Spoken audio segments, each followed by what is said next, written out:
우리가 인생을 살다 보면 가끔 이런 생각이 듭니다. 왜 하나님은 처음부터 우리를 하나님 나라에서 태어나게 하셔서 천국을 살게 하시지 않았을까 하는 것입니다. 왜냐하면 이 세상은 우리가 잠시 왔다 가는 곳이고 우리는 그 후에 영원히 천국에서 살 것이기 때문입니다.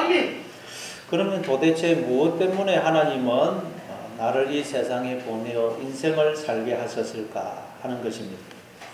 우리가 인생을 살다 보면 얼마나 많은 고통과 고난과 슬픔과 환난을 당합니까? 얼마나 수고하고 무거운 짐진 인생을 살아야 됩니까? 우리가 얼마나 서로 찢고 뽑고 서로 싸웁니까? 뿐만 아니라 우리가 인생을 사는 동안 얼마나 서로가 서로에게 상처를 주고받고 또 많은 죄를 짓습니까? 저는 가끔 참 저의 지나온 인생을 한 번씩 돌이켜보면 잘한 것은 거의 생각이 안 나고 잘못한 것, 실수한 것, 다른 사람한테 상처 준 것, 죄 지은 것만 생각이 납니다. 그래서 지나온 인생을 가만히 생각하면 나도 모르게 얼굴이 벌개지고 부끄럽고 쥐구멍이라도 있으면 숨고 싶은 그런 생각이 들 때가 많습니다. 그리고 또 한편으로 우리가 인생을 생각하면 인생이 뭐 이런가 그런 생각이 들어요. 왜냐하면 나의 의사와 상관없이 이 세상에 태어났을 뿐만 아니라 역시 나의 의사와 상관없이 인생이 펼쳐지는 것 같기 때문입니다. 아멘.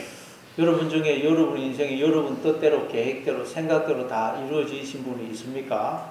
아마 거의 없을 것입니다. 그래서 인생을 살다 보면 인생이 뭐 이런가 그런 생각이 들면서 도대체 하나님이 나를 이 세상에 보내어 인생을 살게 하시는 이유가 뭘까 그런 생각을 하게 됩니다.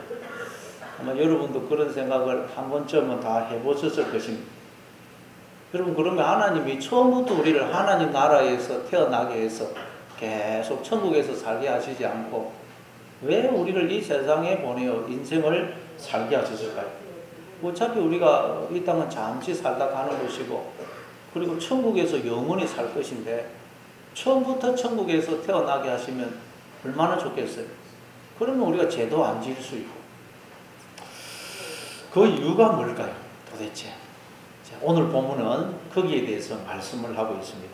자, 우리 한번 그러면 하나님 우리를 이 세상에 보내어 이렇게 참 죄 많은 인생을 살게 하시는 이유가 뭐냐 한번 살펴보겠습니다. 20절 21절 같이 읽습니다. 시작. 내가 사자를 내 앞서 보내어 길에서 너를 보호하여 너를 내가 예비한 곳에 이르게 하리니 너희는 삼가 그의 목소리를 충종하고 그를 노엽게 하지 말라. 그가 너희의 허물을 용서하지 아니할 것은 내 이름이 그에게 있음이니라. 여러분 지금 이스라엘 백성들은 어떤 상황에 처해 있습니까?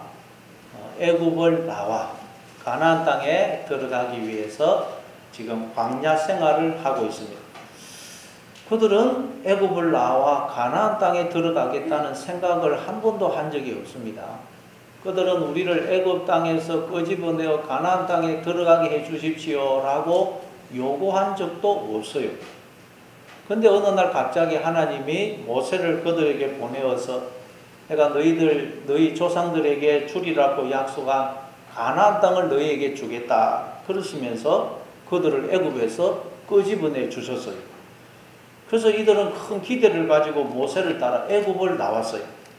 그랬더니 웬걸 젖과 꿀이 흐르는 무슨 그런 땅이 기다리고 있는 게 아니고 광야가 그들을 기다리고 있어요.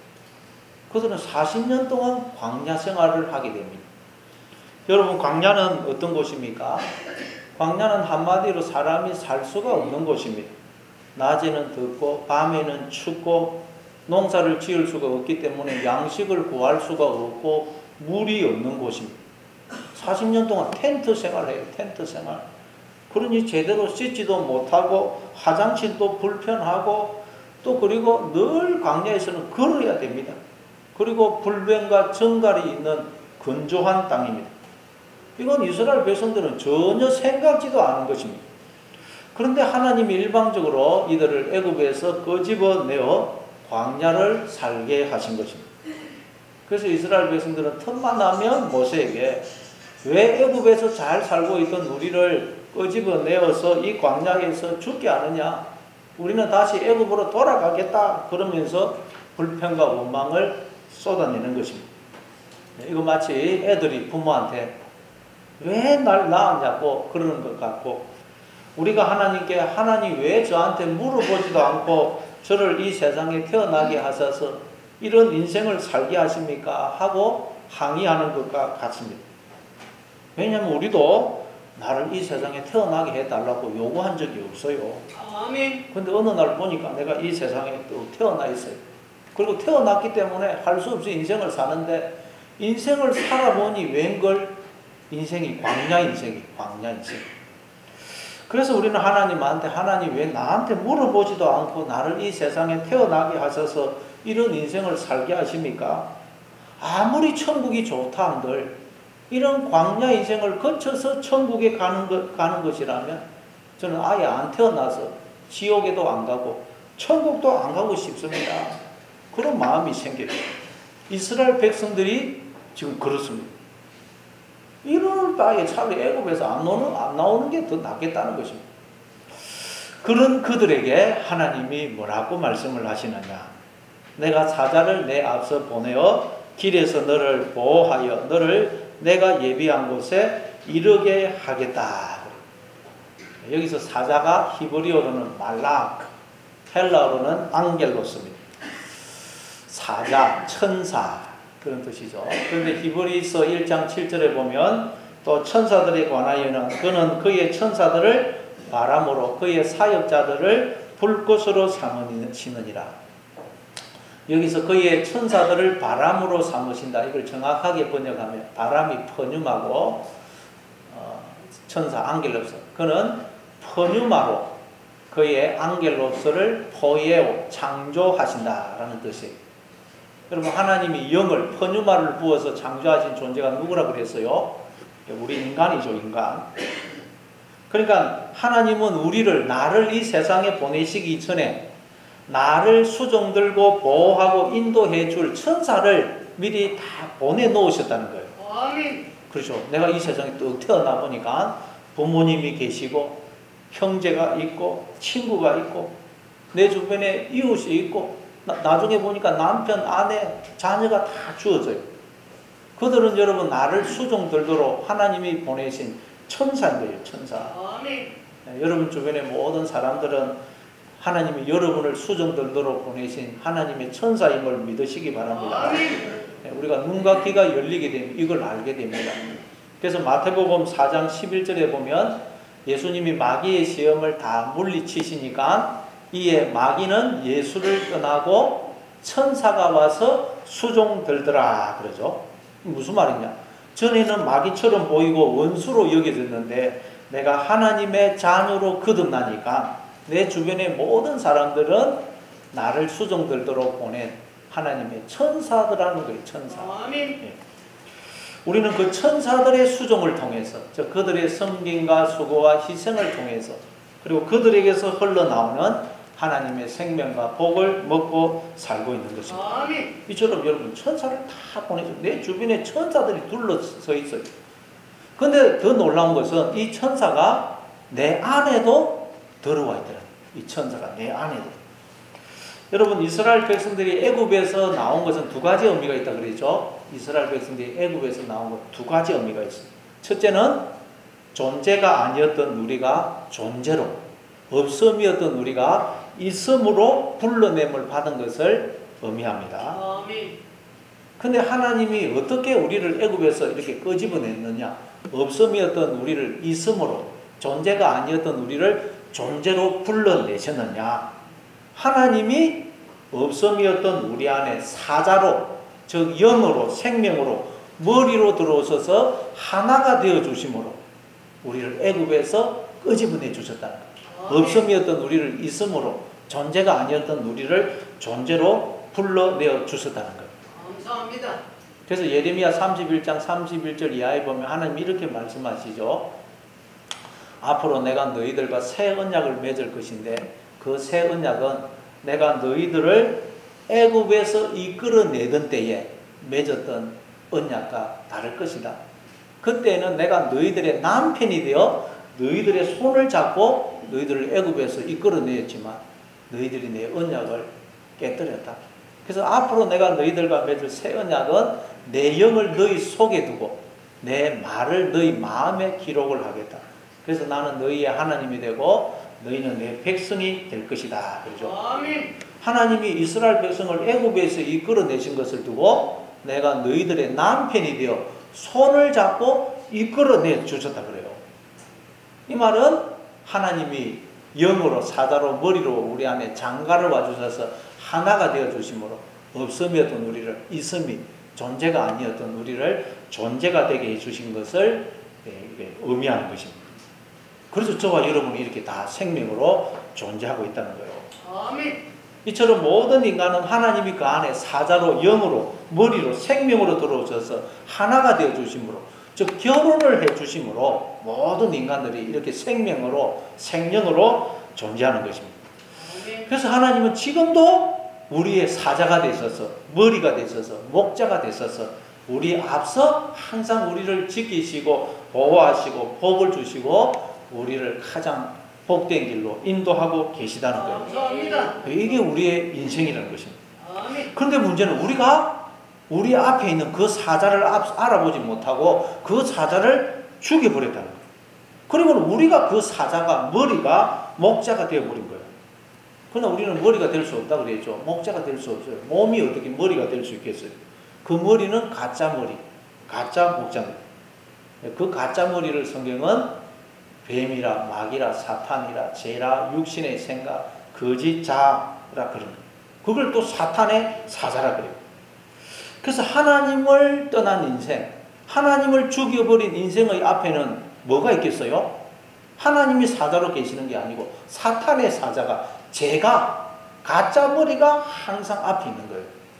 하나님이 사자로 내 앞에 계시는 게 아니고 머리로 목자로 계시는 게 아니고 하나님을 떠나버린 인생, 하나님을 죽여버린 인생은 사탄의 사자가 가짜 머리가 나의 그 거짓 자아가 육신의 생각이 가짜 머리로 사자로 내 앞서 나를 속이고 나를 사망으로 이끌어가고 있다는 거예요. 아멘. 그래서 인간은 어떤 존재냐? 자기가 자기를 속이는 존재고 자기가 자기에게 쏟고 있다는 거예요. 그래도 아무도 모릅니다.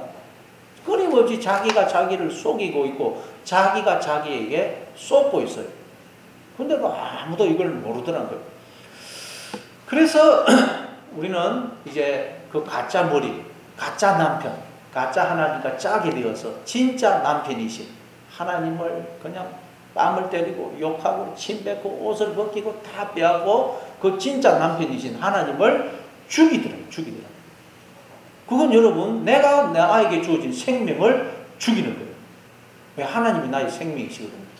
인간은 스스로 생명을 죽이는 존재예요. 그런데 인간은 이걸 아무도 모르더라는 것입니다. 그런데 이제 하나님이 우리의 눈과 귀를 열어주시면 우리가 이걸 알게 돼요. 그래서 시편 51편 1절에 보면 다윗이 이걸 깨닫고는 놀라가지고 이렇게 부르짖죠. 하나님이여 주의 인자를 따라 내게 은혜를 베푸시며 주의 많은 긍휼을 따라 내 죄악을 지워주소서. 나의 죄악을 맑게 씻으시며 나의 죄를 깨끗이 제하소서. 물어 나는 내 죄가를 아오니 내 죄가 항상 내 앞에 있나이다. 죄가 항상 내 앞에 있더라는 거예요. 죄가. 하나님이 사자로 머리로 목자로 내 앞에 계시는 게 아니고 죄가 나의 그 가짜 머리 육신의 생각이 내 앞에 항상 머리로 있더라는 거예요. 그러면 우리는 이 죄라는 가짜 머리에 지시를 받아 늘 하나님 없는 생각을 하게 되고 이 죄라는 가짜 머리를 통해서 모든 걸 보게 되는 거예요. 가짜 머리를 통해서. 그러나 그건 가짜 머리거든요. 그럼 우리는 소견이 되고 기머거리가 되고 깨닫는 마음이 없는 자가 돼요. 그러면 우리는 캄캄한 어둠 속에서 방황하게 되고 인생은 광야가 되고 지옥이 되고 내 주변의 사람들이 천사가 아닌 원수로 보이고 마귀로 보이는 거예요. 이게 하나님을 떠난 인간의 실상입니다. 아멘. 여러분 앞서 행하고 있는 사자는 누굽니까? 하나님입니까? 아니면 나입니까? 나. 내가 앞서 행하면 여러분 지옥을 살게 돼요. 내 앞서 행하는 사자가 죄가 되면, 즉 가짜 머리가 내 앞서 행하는 사자가 되면, 우리는 이스라엘 백성들처럼 그 가짜 머리, 그 죄, 그 거짓 자가 뱀이 하는 소리를 듣고 이스라엘 백성들처럼 늘 불평, 원망을 하게 되는 거예요. 왜 하나님이 나를 그냥 이렇게 이런 인생을 살게 하느냐? 계속 불평, 원망을 하게 돼요. 원망. 그런데 이제 하나님이 눈과 귀를 열어주심으로 보니까 내가 죄라는 가짜 남편, 가짜 머리가 하나가 되어 진짜 머리이시고 진짜 남편이신 하나님을 때리고 침뱉고 욕하고 옷을 벗기고 때려 죽이고 있더라고요. 그런데도 하나님은 나한테 맞아 죽으시면서도 끊임없이 나를 찾아오셔서 복을 주시고 지키시고 나를 생명의 길로 인도하고 계시더라는 거예요. 감사합니다. 나한테 맞아 죽으시면서도. 이게 내가 사자를 너 앞서 보내어 길에서 너를 보호하여 너를 내가 예비한 곳에 이르게 하겠다는 말씀의 의미입니다. 아멘. 다시 말해 하나님이 우리의 눈과 귀를 열어주시고 깨닫는 마음을 주셔서 이걸 우리로 알게 해주시겠다는 거예요. 아멘. 이걸 알게 되면 우리가 어떻게 되겠어요? 내가 그동안 가짜 머리에 쏟고 있었구나, 쏟고. 그래서 이제는 우리가 진짜 머리가 되시고 진짜 남편이 되시고 진짜 목자가 되시는, 그래서 나를 진짜 생명이 되게 하시는 그 하나님의 소리만 듣고 그 하나님의 음성만 듣고 따라가게 되는 것입니다. 아멘. 그걸 지금 이렇게 말씀하는 거예요. 자, 그러면 이제 우리가 하나님의 음성만 듣고 하나님을 따라가면 어떻게 될까요? 22절, 23절입니다. 22절, 23절 같이 읽습니다. 시작. 내가 그의 목소리를 잘 청종하고 내 모든 말대로 행하면 내가 내 원수에게 원수가 되고 내 대적에게 대적이 될지라. 내 사자가 내 앞서 가서 너를 아모리 사람과 헷 사람과 거리스 사람과 가나안 사람과 히위 사람과 여부수 사람에게로 인도하고 나는 그들을 얻으리니. 우리가 나의 진짜 머리가 되시는, 그래서 나를 참 생명이 하나님의 자녀가 되게 해주시는 하나님의 소리를 듣고 이제 하나님을 따라가게 되면 하나님이 나의 원수의 원수가 되어주시고 나의 대적의 대적이 되셔서 그들을 쫓아내 주실 것이라 그래요. 이 말은 우리가 뱀의 소리, 가짜 머리가 나에게 하는 소리는 그건 거짓말이고 가짜이기 때문에 그 말은 안 듣고 우리가 나의 진짜 머리가 되시는 하나님의 소리를 듣게 되면 그 가짜 나는 자연스럽게 없어지게 되어 있다는 거예요. 아멘. 그 가짜 나를 뭐 없애려고 애를 쓸 필요도 없이 우리가 하나님의 음성을 듣고 하나님을 따라가게 되면 내 속에 여러분 죄는, 가짜 나는, 마귀는 자연스럽게 없어지게 되어 있다는 거예요. 아멘. 여러분 속에 있는 그 죄, 뭐 나쁜 생각들, 하나님의 자녀로서의 모습이 아닌 것들은 여러분과 아무 상관이 없는 것들이라고 했어요. 그건 여러분과 아무 상관이 없는 것입니다. 그건 몰래 여러분 속에 들어온 도둑이고 강도고 사기꾼이에요. 몰래 그게 나한테 들어와가지고 그게 나한테 머리로 딱 붙어가지고 그것이 진짜 나의 머리이냐? 나한테 지시하고 나를 조종하고 나를 속이고 종노를 시키고 사망으로 끌고 간 거예요. 지옥을 살게 한 것입니다. 그럼 그 소리는 듣지 마시고 오직 이제는 진짜 나의 머리가 되시는 하나님의 음성만 듣고 따르시는 여러분 되시기를 바랍니다. 아멘. 그러면 이제 그 거짓 나는 사라지는, 죄는 다 사라지는 거예요. 그걸 두고 하나님이 내 사자가 네 앞서 너를 가나안 땅으로 인도하여 그곳에 살고 있는 가나안 원주민을 다 끊을 것이라고 그리는 것입니다. 자, 여러분, 이 하나님이 이스라엘 백성들은 하나님이 주리라고 약속한 그 가나안 땅에 또 가보니까 어때요? 하나님이 내가 너희들에게 약속의 땅을 주겠다, 젖과 꿀이 흐르는 가나안 땅을 주겠다. 그래서 그 가보니까 그 땅이 빈 땅이 아니에요. 아무도 주인이 없는 빈 땅인 줄 알았는데 가보니까 가나안 원주민들이 먼저 들어와서 차지하고 있어요. 뭐 이런 일이 있어요. 여러분, 고린도전서 3장 9절에 보니까 우리가 하나님의 밭이고 하나님의 땅, 그 집이라고 그러죠. 우리가 하나님의 땅이고 하나님의 집이에요.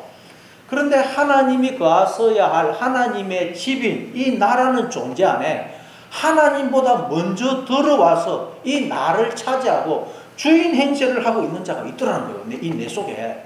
그게 누구라고요? 그게 죄고 마귀고 육신의 생각, 거짓자, 나의 가짜 머리입니다. 가짜 머리.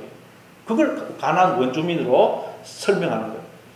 이걸 두고 예수님은 요한복음 10장 8절에서 나보다 먼저 온 자는 다 절도요 강도니 양들이 듣지 아니하였는지라.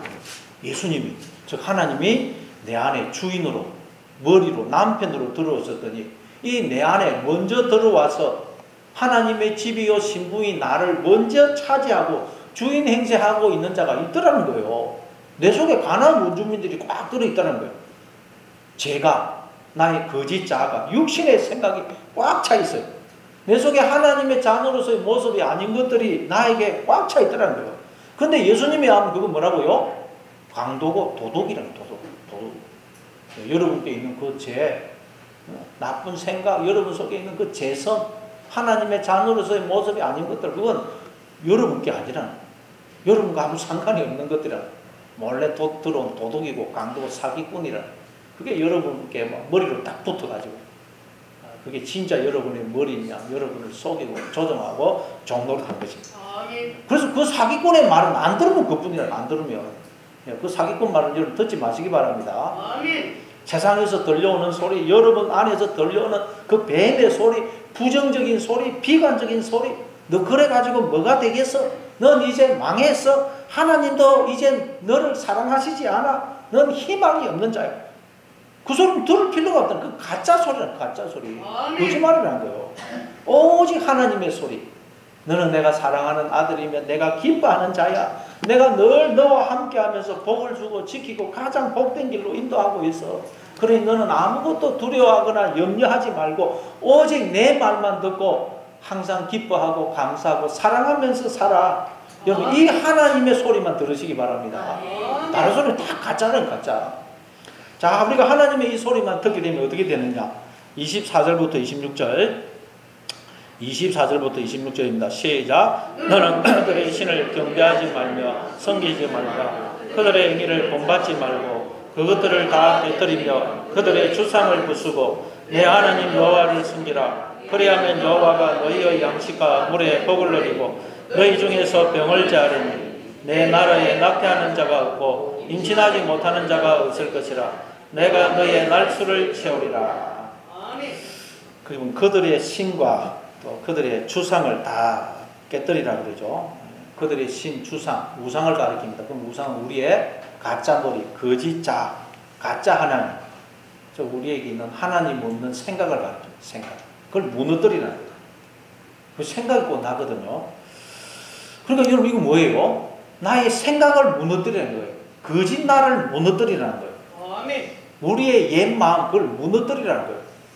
그럼 어떻게 하면 우리의 옛 마음을 무너뜨릴 수 있겠어요? 우리가 하나님의 말을 듣고 하나님의 생각을 하면 옛 생각, 옛 마음, 옛 나는 무너지는 거예요. 그래서 로마서 12장 2절에 보면 너희는 이 세대를 본받지 말고 오직 마음을 새롭게 함으로 변화를 받아 하나님의 선하시고 온전하신 뜻이 무엇인지 분별하도록 하라. 마음을 새롭게 함으로 변화를 받으라고. 즉 이전에 나는 무너지고 새로운 나, 새로운 피조물, 하나님의 자녀로서의 나가 되라고 말씀을 합니다. 마음이 새롭게 돼요. 어떻게 하면 마음이 새롭게 됩니까? 마음에서는 생각이 이루어지거든요. 그래서 우리가 하나님의 말을 듣고 하나님의 생각을 해버리면 그 뱀의 소리를 듣고 뱀의 생각을 하던 그 이전의 나, 옛 마음은 무너지고 우리가 이제 하나님의 마음을 가진 새로운 피조물로 하나님의 자녀로 거듭나게 되는 것입니다. 그러면 이제 하나님과 내가 머리와 몸의 관계로 하나 된 참나가 됩니다. 참나. 옛날에는 거짓 나였는데 가짜 머리 달고 있었던 거짓 나였는데 이제는 우리가 하나님의 말을 듣고 하나님의 생각을 하면 하나님과 머리와 몸으로 하나가 된 참나가 된 참나. 그러면 하나님 어떻게 하신다 그래요? 하나님 우리에게 우리의 양식과 물에 복을 내리고 우리 중에서 병을 제하여 주신다고 말씀합니다. 즉 우리가 생명의 떡과 생수를 마음껏 먹고 마시게 된다는 거예요. 하나님이 나의 머리가 되십니다. 목자가 되십니다. 마태복음 22장에 보면 우리는 하나님이 모든 걸 준비해 놓으신 인생이라는 천국 잔치의 초청을 받아서 하나님이 준비해 놓으신 모든 것들을 먹고 마시면서 기뻐하고 즐거워하는 천국의 모형인 인생을 살고 있다고 그러죠. 그러니까 여러분 모든 것은 하나님이 우리를 위해 준비해 놓으신 떡이고 포도주라는 거예요. 포도주. 아멘. 여러분 우리가 인생에 경험하는 모든 건 하나님이 우리를 위해 준비해 놓은 떡이고 포도주라는 거예요. 그래서 출애굽기 19장에 보니까 이스라엘 백성들이 광야에서 아침에 또 일어나 보니까 광야 지면에 지금까지 본 적이 없는 그런 작고 둥글며 서리 같은 가는 것이 있어요. 이건 지금까지 본 적이 없는 거예요. 그래서 이스라엘 백성들이 모세에게 이것이 무엇입니까? 만후라고 묻죠. 만후. 만은 무엇, 후는 이것. 그래서 만후, 이것은 무엇입니까? 거기서 만자만 따가지고 우리가 만나라고 부르는 것입니다. 그러니까 만나는 이것은 무엇입니까? 라고 질문할 수 있는 모든 게 만나예요. 우리가 인생을 살면서 이건 뭐지? 이 일은 뭐지? 이 사람은 누구지? 그렇게 질문할 수 있는 모든 것이 만나라는 거예요. 만나. 아멘. 근데 여러분 모세는 이것이 무엇입니까? 이스라엘 백성들이 물으니까 뭐라고 답을 합니까? 이는 여호와께서 너희에게 주어 먹게 하신 양식이다. 양식. 아멘. 그러니까 여러분 우리가 인생을 통해서 이건 뭐지? 이 일은 뭐지? 이 사람은 누구지?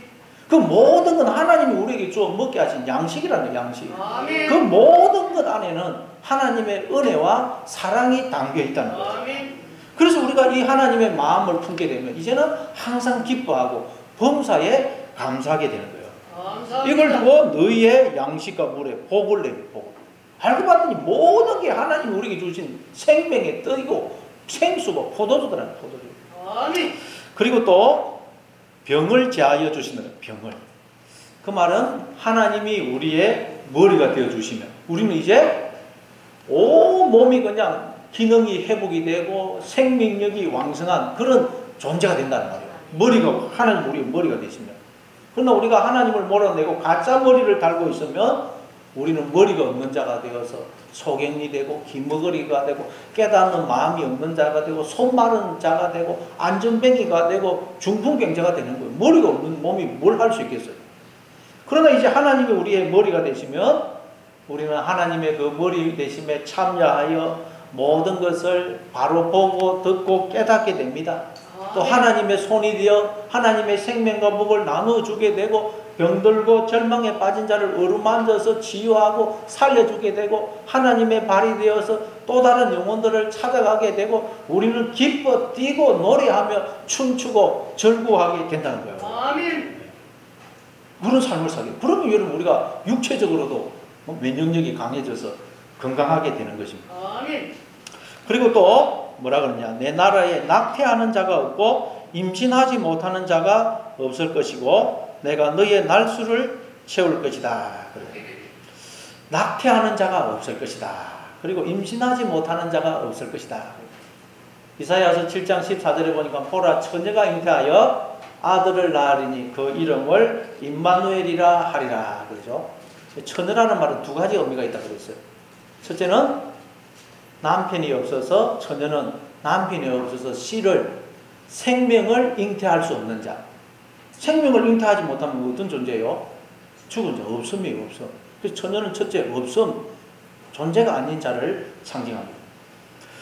여러분 처녀는 스스로는 절대 이 씨를 생명을 잉태할 수 없듯이 우리 인간은 결코 스스로는 생명을 잉태를 할 수가 없어요. 아멘. 근데 처녀가 임신을 하듯 우리 안에 생명이 주어져 있네요. 놀랍게도 처녀가 임신을 하듯 우리가 다 생명을 잉태를 하고 있어요. 여러분 안에 다 생명이 주어져 있잖아요. 아멘. 말하자면 처녀인 우리가 생명을 잉태한 거예요. 처녀가 임신을 했다. 이건 말이 안 되는 것이 우리 인간 속에 생명이 주어졌다. 이건 말이 안 되는 거예요. 이건 있을 수가 없는 거예요. 이건 인간의 이성으로는 이해할 수가 없는 일이에요. 인간 속에 이렇게 생명이 주어져 있다. 이건 이해할 수 없는 기적이에요. 기적. 신비 중의 신비입니다. 그럼 여러분 어떻게 해서 우리 안에 이렇게 생명이 주어져 있다고요? 처녀가 임신을 하게 되었다고요? 바로 하나님이 영으로 우리에게 장가를 와주셔서 결혼을 해 주셨기 때문입니다. 아멘. 하나님이 영으로 우리 안에 장가를 와주십니다. 그래서 모든 인간들이 생명을 잉태하게 된 거예요. 생명을 소유하게 된 것입니다. 그런데 인간들이 그걸 아무도 모르더란 거예요. 그걸 또 처녀라고 해요. 처녀. 그래서 처녀의 두 번째 의미는 죄와 허물로 죽은 상태. 하나님을 모르는 죄와 허물로 죽은 상태. 그걸 또 처녀라고 합니다. 처녀.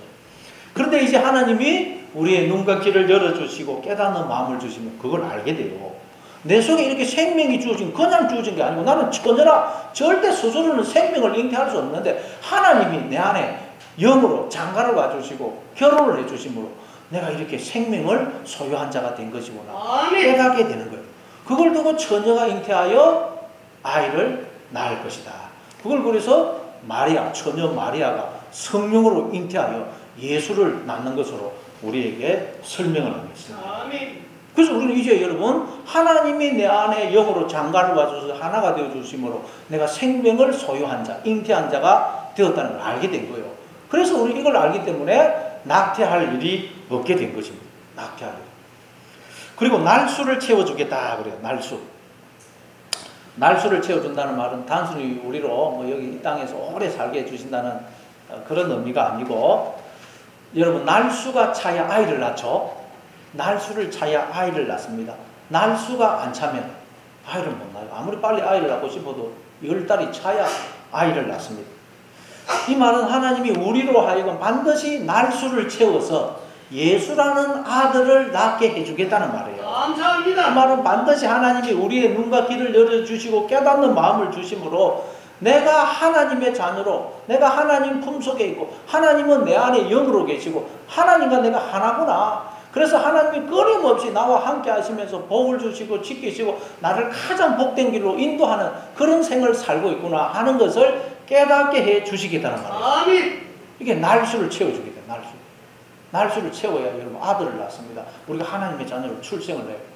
이걸 두고 갈라디아서 4장 3절에서 때가 참에 하나님이 그 아들을 보내사 여자에게서 나게 하시고 율법 아래에 나게 하신 것은 율법 아래에 있는 자들을 속량하시고 우리로 아들의 명분을 얻게 하려 하심이라. 때가 참에 하나님이 그 아들을 보내서 여자에게 나게. 그 말은 하나님이 우리의 눈과 귀를 열어서 하나님이 내 안에 영으로 들어서 하나가 되어주시고 나를 지키시고 복된 길로 인도하는 그런 삶을 살고 있다는 걸 깨닫게 해주시는 걸 말해요. 아멘. 이게 때가 참에 날수를 채워주겠다. 이게 성경에 나오는 여호와의 날이, 여호와의 날. 날이 찬다. 때가 찬다. 베드로후서 3장 12절입니다. 너희는 하나님의 날이 임하기를 바라보고 간절히 사모하라. 하나님의 이 날이 임하기를, 때가 차기를 간절히 사모하고 바라보라 그래요. 그럼 여러분 우리는 하나님의 이 날이 임하기를, 때가 차기를 그냥 가만히 기다리기만 해야 될까요? 어떻게 해야 될까요? 가만히 기다리기만 해야 될까요? 아닙니다. 우리가 이 날이 차게 할 수 있어요. 우리가 하나님의 날이 지금 이 시간 임하게 할 수가 있어요. 자, 요한복음 2장에 보니까 갈릴리 가나에 잔치가 열렸죠. 근데 잔치가 한창 무르익고 있는데 포도주가 떨어져요. 포도주가 떨어지면 그건 잔치가 아니에요. 그래서 심각한 일이 벌어졌어요.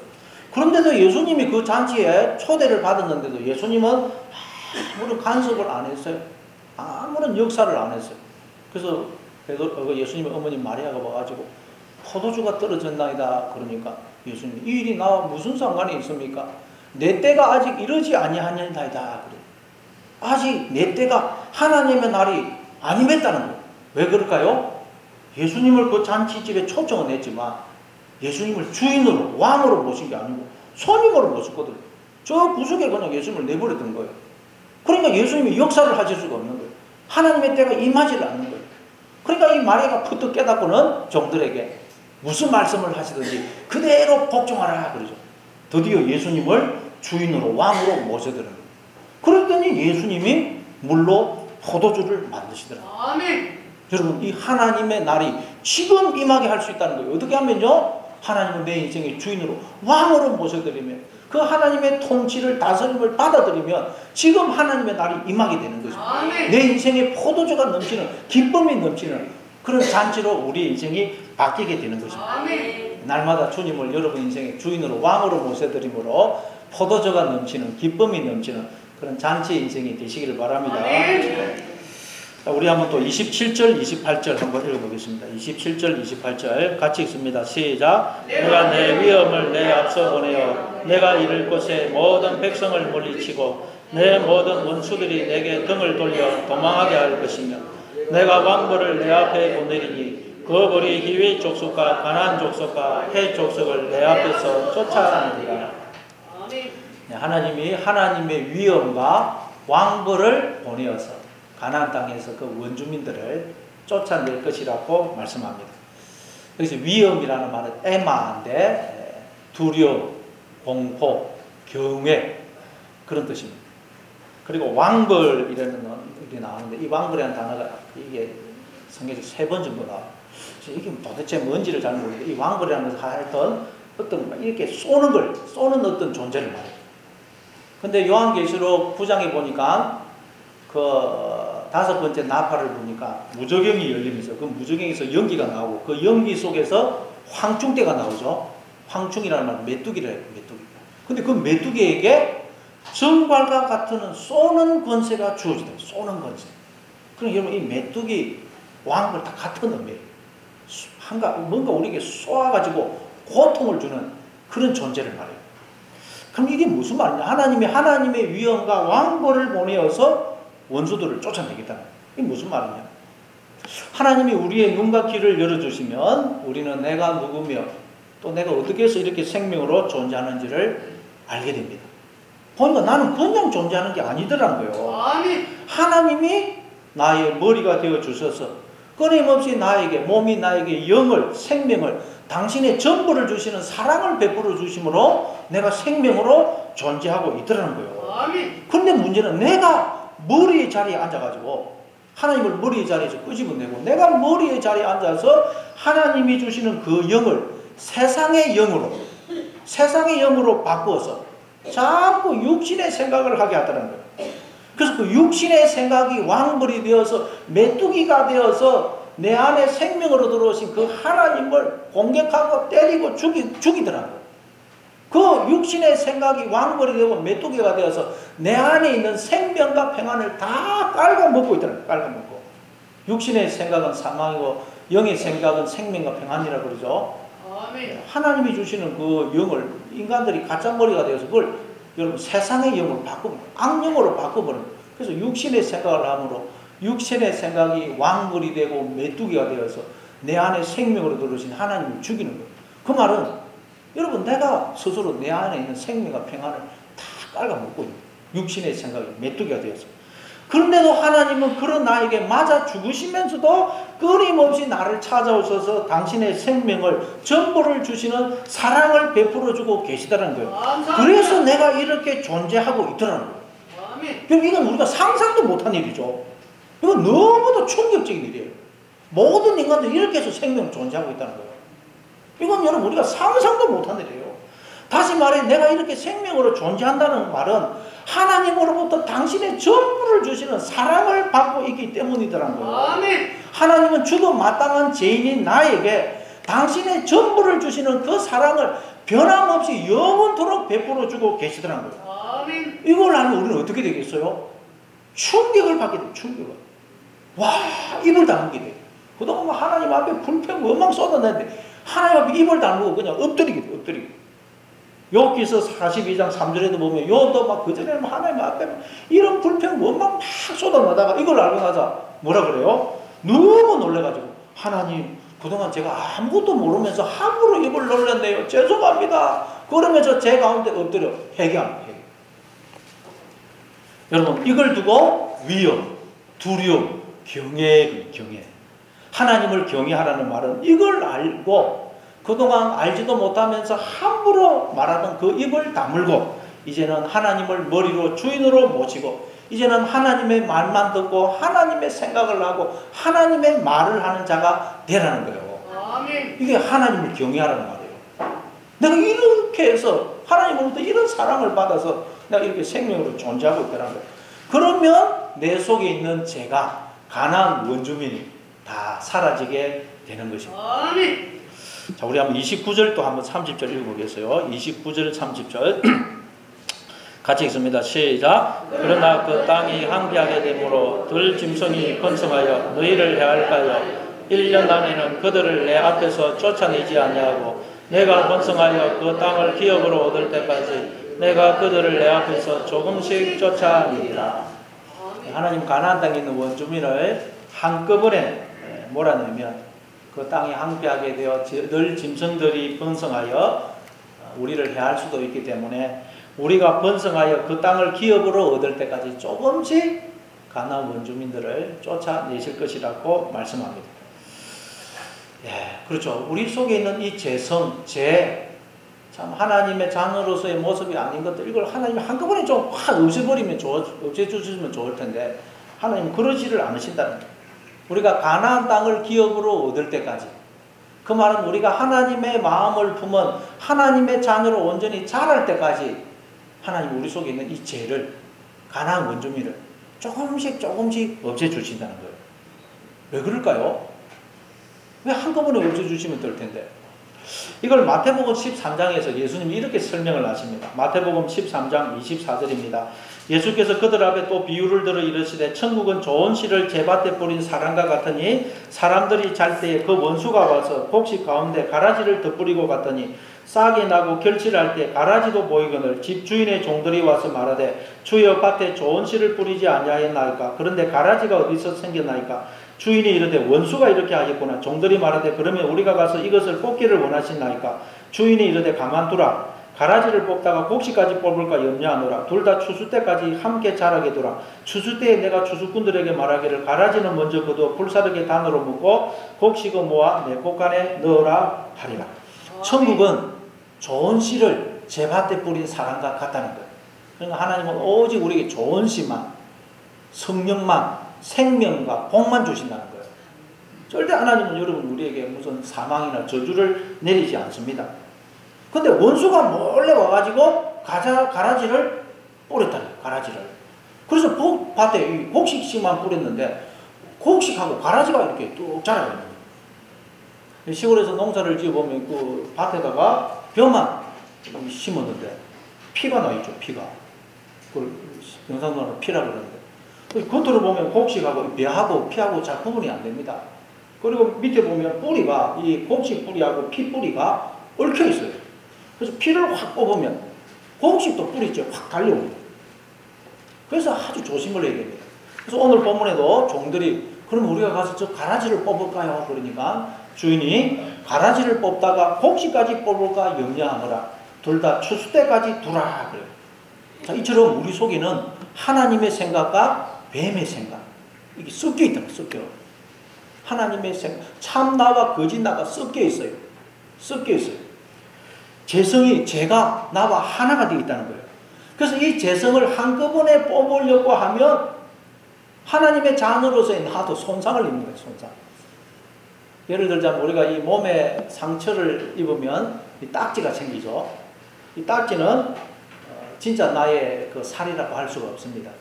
근데 그래서 만지면 끄질끄질하고 불편해요. 그렇다고 이 딱지를 확 떼면 어떻게 됩니까? 피가 나죠. 피가. 이 딱지가 그 우리의 속살을 보호해주는 것입니다. 그래서 이 속살이 점점 자라면 저절로 이 딱지는 떨어지게 되어 있습니다. 우리가 자녀를 키울 때도 마찬가지죠. 자녀를 키워보면 자녀에게서 얼마나 많은 허물과 또 잘못된 모습이 보입니까? 근데 그 허물과 잘못된 그런 모습을 한꺼번에 없애버리겠다고 야단치고 책망하고 두들겨 팬다고 그게 없어집니까? 아이가 죽습니다. 아이가. 어쨌든 아이를 얼레고 달래고 해가지고 그 아이를 잘 자라게 하면 저절로 그 아이 때에 뭐 땡깡 부리고 뭐 허물 그런 것은 다 없어지는 것입니다. 그리고 애들은 여러분 그렇게 실수하고 땡깡 부리고 허물을 드러내는 그 과정을 통과하면서 온전한 인간으로 자라게 되는 것입니다. 마찬가지로 우리에게 있는 이 죄성, 허물, 하나님의 자녀로서의 모습이 아닌 것들, 그게 우리가 하나님의 자녀로서 온전히 자라가는데 필요하다는 거예요. 필요. 여러분 우리가 하나님의 자녀로서 자라가는 데는 죄도 필요하다는 거예요. 죄도 필요하는 거예요. 왜냐하면 우리가 인생을 사는 이유가 뭐냐면 우리가 인생을 사는 이유는 내가 하나님 앞에서 얼마나 자격이 없는 죄인인지, 그런데도 하나님은 이런 자격 없는 죄인인 나에게 얼마나 청량할 수 없는 은혜와 사랑을 베풀어주고 계시는지를 깨닫기 위해서거든요. 아멘. 근데 우리가 죄를 안 짓고도 내가 죄인이라는 것을 알면 죄가 필요 없습니다. 죄를 안 짓고도 내가 자격이 없는 죄인이라는 걸 알면 죄가 필요 없어요. 그러나 우리는 아무런 죄도 안 짓고 실수도 안 하고 깨끗하고 경건하게 살면 절대로 내가 얼마나 흉악한 죄인인지를 몰라요. 그러면 자격 없는 나에게 부어지는 그 하나님의 청량할 수 없는 은혜와 사랑을 결코 깨달을 수가 없습니다. 아멘. 죄인을 무조건적으로 품으시는 하나님의 마음을 알 수가 없어요. 그래서 하나님은 우리를 이 세상에 죄인으로 보내어서 죄도 짓게 하시고 실수도 하게 하시고 넘어지고 자빠지고 시험에 들게 하는 일들을 하도록 허락을 하십니다. 허락. 탕자 아버지도 탕자가 그 살림을 나눠주면 그 살림 들고 가가지고 허랑방탕하게 허비하고 거지가 되고 죄짓고 비참하게 될 걸 알면서도 아버지가 살림을 나눠주죠. 그래야 그가 얼마나 아버지가 자기를 사랑하는 줄을 알 수가 있기 때문이에요. 아멘. 그럼 우리가 성경 읽을 때 너무나 존경하는 인물이 있는데 다윗이죠.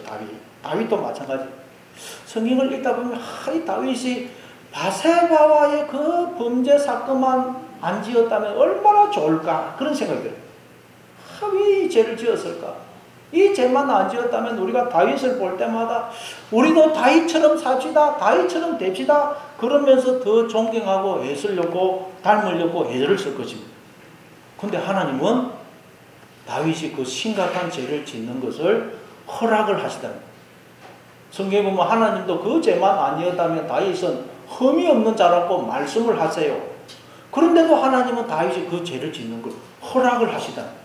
얼마든지 다윗이 그 죄를 못 짓도록 막으실 수도 있는데 허락을 하시고는 다윗이 죄를 짓고 나니까 나단 선지자를 보내어서 그 죄를 지적을 하시고 하나님이 왜 이러실까?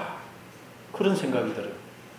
근데 여러분 놀라운 것은 성경을 읽어보면 다윗은 자기가 그렇게 무서운 죄를 짓고도 자기가 죄를 지었다는 걸 모르더라고요. 몰라요. 나단 선지자가 와서 알려주니까 비로소 소스라치게 놀라죠. 다윗이 놀란 건 딴 게 아닙니다. 내가 그렇게 심각한 죄를 짓고도 내가 죄를 지었다는 걸 몰랐다는데 놀란 거예요. 여러분. 자기 속에 이렇게 심각한 죄가 있는데 그걸 몰랐다는 걸 알고 다윗이 놀란 것입니다. 그래서 여러분 그런데 성경을 보면 다윗은 이 바세바와의 범죄 사건 이전과 이후가 완전히 달라져요. 역설적이지만 다윗은 이 죄를 짓고 나서야 비로소 자기 속에 있는 죄를 보게 돼요. 이 바세바와의 죄를 짓고 나서야 비로소 내가 하나님 앞에 서서 얼마나 자격이 없는 죄인인가를 알게 됩니다. 아멘. 그래서 10분 51분에 내 죄가 항상 내 앞에 있네요. 그걸 비로소 그때 깨달은 거예요. 내가 이렇게 하나님 앞에서 자격이 없는 죄인이구나. 그런데 이런 자격 없는 죄인이 나에게 하나님이 청량할 수 없는 은혜와 사랑을 베풀어주고 계시구나. 비로소 다윗이 바세바와의 범죄 사건 이후에 그걸 깨닫게 되더라는 거예요. 아멘. 그 사건 이후에 다윗은 비로소 하나님의 마음을 품은 하나님의 자녀로 거듭나게 되더라는 거예요.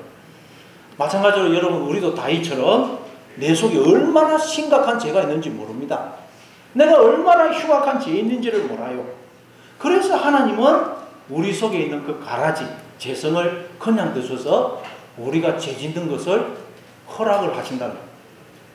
그렇게 해서 자격 없는 죄인이 나에게 하나님이 얼마나 청량할 수 없는 은혜와 사랑을 베풀어 주고 계시는지를 깨닫게 하신다는 거예요. 감사합니다. 그래서 우리가 죄를 통해서 이걸 알게 되면 죄 지은 것도 은혜가 되는 거예요. 은혜가. 아멘. 죄 지은 것도 알고 받는 게 은혜인 거예요. 여러분 이걸 잘 이해하고 들으셔야 됩니다. 일부러 죄를 지으라는 말이 아닙니다. 죄를 되도록 안 지어야 되지요. 죄를 지으면 얼마나 아픔과 고통과 상처가 주어지는지 모릅니다. 다윗도 이 죄를 짓고 나서 얼마나 엄청난 고통을 당했어요. 그래서 우리가 되도록 죄를 안 지어야 됩니다. 근데 문제는 우리가 인생을 사는 이유는 우리가 죄 안 짓기 위해서 인생을 사는 게 아닙니다. 내가 얼마나 하나님 앞에서 자격이 없는 죄인인지, 그런데 이런 자격이 없는 죄인이 나에게 하나님이 얼마나 청량할 수 없는 은혜와 사랑을 베풀어 주고 계시는지를 깨닫기 위해서 인생을 사는 거예요. 아멘. 죄 안 짓기 위해서 인생을 사는 게 아닙니다. 그래서 죄를 지어서 이걸 깨닫게 되었다면 우리 성도에게는 죄 지은 것도 은혜인 거예요. 죄 지은 것도. 아멘. 사도 바울도 고린도후서 12장에 보면 자기 몸에 가시, 사탄의 사자가 있죠. 그 사탄의 사자가 뭐겠어요? 내 속에 있는 죄, 거짓 가짜 하나님인 거예요. 사탄의 사자. 이게 계속 나를 속이고 나를 죄짓게 하고 사망으로 끌고 와요. 그래서 이 몸에 있는 가시 사탄의 사자를 제거해 달라고 하나님 앞에 3번이나 간구하죠. 그랬더니 하나님 뭐라고 대답을 하십니까? 내 은혜가 내게 족하도다. 이는 내 능력이 약한 데서 온전하여 짐이라. 여러분, 우리는 내가 약해야, 내가 죄인임을 깨달아야 우리는 비로소 하나님의 그 청량할 수 없는 은혜와 사랑을 깨닫게 되고 겸손히 하나님을 의지하게 되는 것입니다. 아멘. 이걸 알아야 우리는 비로소 하나님의 마음을 품은 자가 됩니다. 그래서 사도 바울이 이걸 알고는 그러므로 도리어 크게 기뻐함으로 나의 여러 약한 것들에 대하여 자랑하니니 이는 그리스도의 능력이 내게 머물게 하려 함이라. 그러므로 내가 그리스도를 위하여 약한 것들과 능력과 궁핍과 박해와 공부를 기뻐하느니 이는 내가 약한 그때에 강함이라. 아멘. 이처럼 하나님 앞에서 내가 얼마나 자격이 없는 죄인인지, 그리고 자격 없는 죄인이 나에게 하나님이 얼마나 청량할 수 없는 은혜와 사랑을 베풀어주고 계시는지를 깨닫도록 하기 위해서 하나님이 우리를 이 세상에 보내어서 인생을 살게 하고 계시다. 감사합니다. 그래서 내가 어떤 삶을 살았든 내가 어떤 모습이든 하나님은 그것과 상관없이 무조건적으로 나를 품으시고 청량할 수 없는 은혜와 사랑을 베풀어 주시는 그런 인생을 우리가 살고 있다는 거예요. 아멘. 그래서 이걸 우리가 인생을 통해서 알게 되면 그동안 실패하고 넘어지고 자빠지고 죄짓고 했던 내 인생 전체가, 실패와 죄로 얼룩진 내 인생 전체가 은혜로 바뀌게 되는 거예요.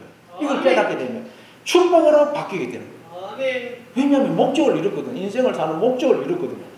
그래서 이걸 알게 되면 죄 지은 것도 감사한 거예요. 감사합니다. 네.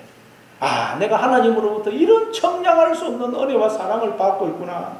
이걸 깨달으면 우리의 인생은 천국으로 바뀌게 되는 것입니다. 아멘. 그게 여러분 31절부터 33절 말씀의 내용입니다.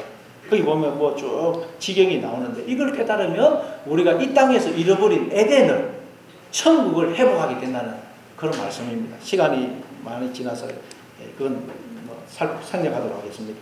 여러분, 하나님의 이 청량할 수 없는 은혜와 사랑을 깨달으심으로 여러분의 모든 인생이 은혜로 축복으로 바뀌어지는 그런 여러분의 인생이 다 되시기를 바랍니다. 예. 아버지 하나님, 은혜를 감사합니다.